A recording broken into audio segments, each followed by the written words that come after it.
जय श्री कृष्ण दोस्तों। संतान सप्तमी व्रत आने वाली है। आज के वीडियो में हम लोग सुनेंगे संतान सप्तमी की व्रत कथा। देखिए, भारतीय संस्कृति में प्रत्येक पर्व और व्रत का विशेष महत्व होता है, विशेष स्थान है।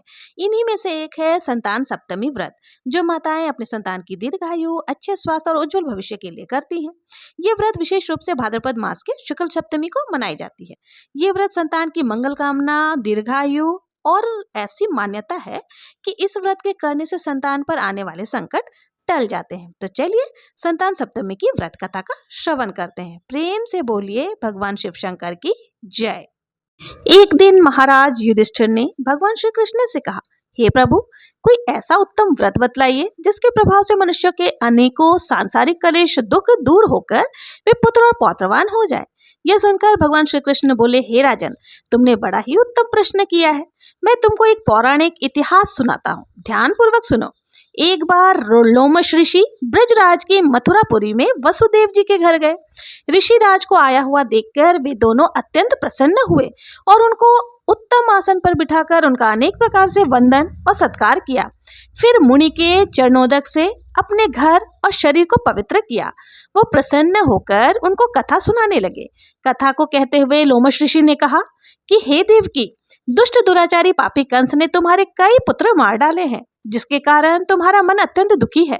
इसी प्रकार राजा नहुष की पत्नी चंद्रमुखी भी दुखी रहा करती थी, किंतु उनके संतान सप्तमी का व्रत विधि विधान सहित किया, जिसके प्रताप से उसको संतान का सुख मिला।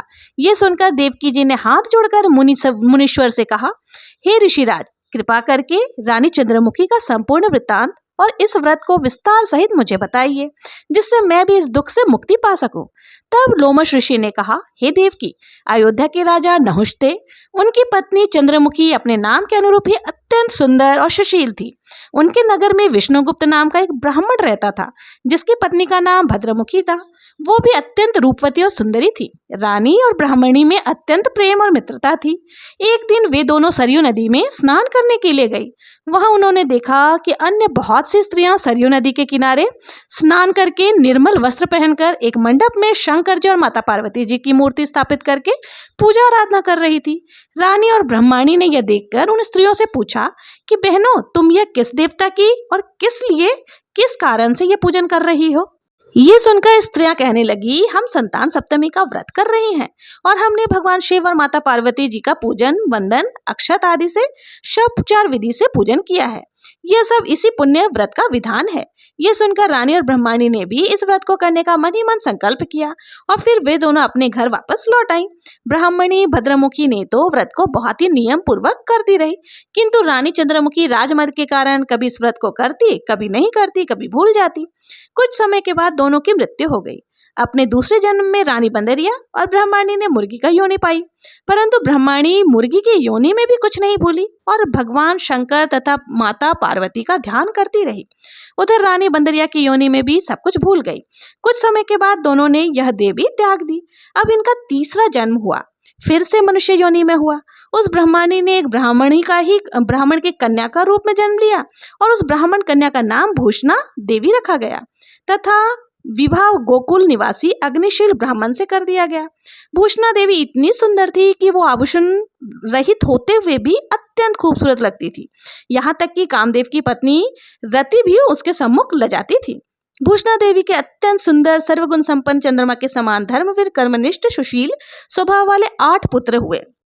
ये सब भगवान शिव के इस दिव्य और पावन व्रत का पुनीत फल था। दूसरी ओर शिव विमुख रानी के गर्भ से अभी भी कोई पुत्र नहीं हुआ था। वो निसंतान दुखी रहने लगी।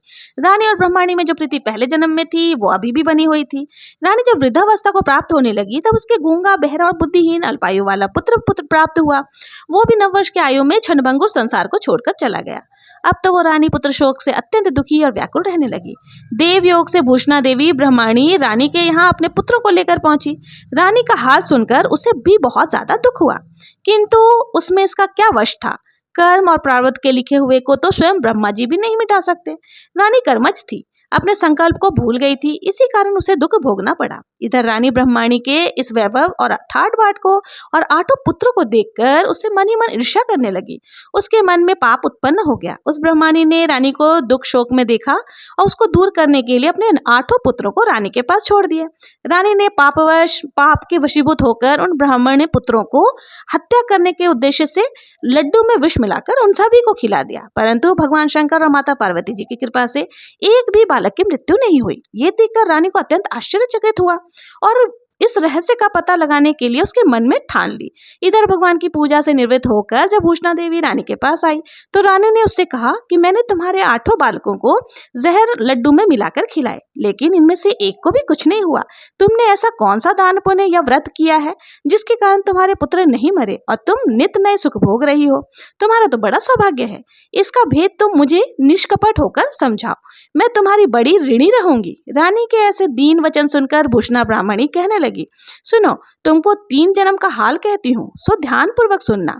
पहला जन्म में तुम राजा नहुष की पत्नी थी और तुम्हारा नाम चंद्रमुखी था। मेरा नाम भद्रमुखी था और तब भी मैं एक ब्राह्मणी थी। तुम अयोध्या में रहते थे और मेरा और तुम्हारा बड़ा प्रेम था। एक दिन तुम दोनों सरजू नदी के किनारे स्नान करने गई और दूसरी स्त्रियों को संतान सप्तमी का उपवास पूजन, शिव जी का पूजन अर्चन करते देखकर हमने भी मन में इस उत्तम व्रत को करने की प्रतिज्ञा की थी, किंतु मैंने सब कुछ किया, तुम सब कुछ भूल गई। झूठ बोलने का दोष तुमको लगा, जिसे तुम आज भी भोग रही हो, और मैंने इस व्रत को आचार विचार सहित नियम पूर्वक सदैव किया और आज भी करती हूँ। दूसरे जन्म में तुमने बंदरिया का जन्म लिया और मुझे मुर्गी की योनि मिली।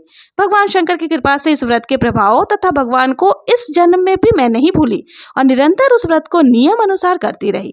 तुम अपने बंदरिया के जन्म में भी उस संकल्प को भूल गई। मैं तो समझती हूँ कि तुम्हारे ऊपर जो भारी संकट है उसका एकमात्र कारण ही यही है और दूसरा इसका कोई कारण हो भी नहीं सकता। बहन, इसलिए तो कहती हूँ कि आप सभी संतान सप्तमी के व्रत को विधि सहित जरूर से करें, जिससे आपका यह संकट दूर हो जाएगा। लोमश ऋषि ने कहा, हे देवकी, भूषणा ब्राह्मणी के मुख से अपने पूर्व जन्म की कथा तथा व्रत का संकल्प इत्यादि सुनकर रानी को पुरानी सारी बातें याद आ गई और वो सच्चे मन से पश्चाताप करने लगी तथा भूषणा ब्राह्मणी के चरणों में पड़कर क्षमा याचना करने लगी और भगवान शंकर, माता पार्वती जी की अपार महिमा के गीत गाने लगी। उस दिन से रानी ने नियम अनुसार संतान सप्तमी का व्रत किया, जिसके प्रभाव से रानी को संतान सुख भी मिला और संपूर्ण सुख भोग कर रानी शिवलोक को गई। भगवान शंकर के व्रत का ऐसा ही प्रभाव है कि रास्ते में भटका हुआ मनुष्य भी अपने रास्ते पर चलने लगता है और अनंत ऐश्वर्य भोग कर अंत में मोक्ष की प्राप्ति करता है। लोमश ऋषि ने आगे कहा, हे देवकी, इसलिए मैं तुमसे भी कहता हूँ कि तुम भी इस व्रत को करने का संकल्प करो, अपने मन में करो तो तुमको भी संतान सुख मिलेगा। इतनी कथा सुनकर देवती जी हाथ जोड़कर लोमश ऋषि से पूछने लगी, हे ऋषिराज, मैं इसे पुण्यदायी उपवास तो अवश्य कर लूंगी, किंतु आप इस कल्याणकारी और संतान सुख देने वाले उपवास का विधान, नियम आदि विस्तार से समझाइए। ये सुनकर ऋषि लोमश बोले, हे देवकी, यह पुरीत उपवास भाद्रपद के महीने में शुक्ल पक्ष की सप्तमी तिथि के दिन किया जाता है। उस दिन ब्रह्म मुहूर्त में उठकर किसी नदी अथवा कुएं के पवित्र जल से स्नान करके साफ स्वच्छ वस्त्र धारण करें। श्री भगवान शंकर तथा जगदम्बा पार्वती जी की मूर्ति की स्थापना करें। इन प्रतिमाओं के सम्मुख सोने चांदी के तारों का अथवा रेशम का एक गंडा बनाए, उस गंडे में 7 गांठें लगानी चाहिए, यानी एक डोरा बनाए, उस डोरे में 7 गांठें आपको लगानी है। इस गंडे को धूप दीप अष्टगंध से पूजा करके अपने हाथों में बांधे और भगवान शंकर से अपनी कामना को सफल करने के लिए प्रार्थना करें। इसके बाद 7 पुए बनाकर भगवान को भोग लगाएं और 7 ही पुए अपने यथाशक्ति और सोने अथवा चांदी की अंगूठी बनाकर इन सबको एक तांबे के पात्र में रखकर उनका षडोपचार विधि से पूजन करें। किसी सदाचारी धर्मनिष्ठ सुपात्र ब्राह्मण को दान में दे दें। उसके बाद 7 पुए स्वयं प्रसाद के रूप में ग्रहण करें। इस प्रकार इस व्रत का पारायण करना चाहिए। हर साल की शुक्ल पक्ष की सप्तमी तिथि के दिन ही देवकी इस व्रत को इस प्रकार नियम पूर्वक करने से सभी पाप नष्ट हो जाते हैं और सौभाग्यशाली संतान उत्पन्न होती है तथा अंत में शिवलोक की प्राप्ति होती है। लोमश ऋषि कहते हैं, हे देवकी, मैंने तुमको संतान सप्तमी का व्रत संपूर्ण विधान विस्तार पूर्वक सहित वर्णन किया है उसको अब तुम नियम पूर्वक करो, जिससे तुमको उत्तम संतान मिलेगी। इतना कहकर भगवान आनंद कंद श्री कृष्ण ने धर्म अवतार युधिष्ठिर महाराज से कहा, हे युधिष्ठिर, लोमश ऋषि इस प्रकार हमारी माता देवकी को शिक्षा देकर चले गए। ऋषि के कथन अनुसार फिर हमारी माता देवकी ने इस व्रत को नियम अनुसार किया, जिसके प्रभाव से हम उत्पन्न हुए। यह व्रत विशेष रूप से स्त्रियों के लिए कल्याणकारी है, परंतु पुरुषों को भी समान रूप से कल्याणदायक है। संतान सुख देने वाले समूल पापों का नाश करने वाला यह उत्तम व्रत है, जिसे स्वयं भी करें और दूसरे से भी कराएं। नियम पूर्वक जो कोई इस व्रत को करता है, भगवान शंकर तथा माता पार्वती की सच्चे मन से आराधना करता है, निश्चय ही अमर पद प्राप्त करके अंत में शिवलोक को जाता है। कथा समाप्त हुई। प्रेम से बोलिए भगवान भोलेनाथ की जय, माता पार्वती की जय, गणेश जी महाराज की जय। ये थी संतान सप्तमी की व्रत कथा। व्रत कथा अगर आप लोगों को जरा भी पसंद आई हो और अभी तक मेरे चैनल को सब्सक्राइब नहीं किया है तो सब्सक्राइब जरूर से करें, लाइक करें, ज़्यादा से ज़्यादा शेयर जरूर से करें। मिलते हैं नेक्स्ट वीडियो में किसी और पूजा विधि के साथ, किसी और व्रत कथा के साथ। तब तक के लिए जय श्री कृष्णा, हर हर महादेव।